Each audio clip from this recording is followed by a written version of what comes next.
In a medical malpractice trial in New York, can jurors bring in newspapers and cell phones to the jury deliberation room? You want to know the answer?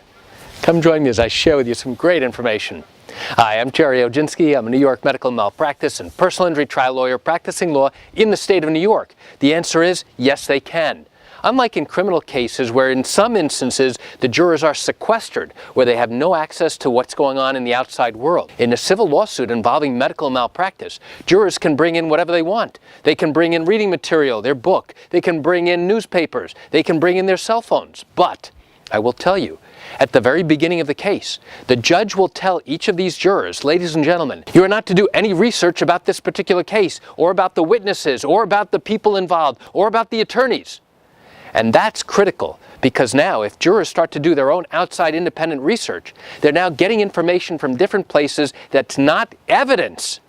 And now that may affect how they view this particular case. So why do I share this great information with you? I share it with you just to give you an insight and an understanding into what goes on in a medical malpractice case here in the state of New York. You know, in all likelihood, you're watching this because you have questions or concerns about your own particular matter. Well, if your matter did happen here in New York and you do have legal questions, what I encourage you to do is pick up the phone and call me. I can answer your legal questions. You know, there's something I do every single day and I'd love to talk to you. You can reach me at 516-487-8207 or by email at Gerry, Gerry, at oginski-law.com.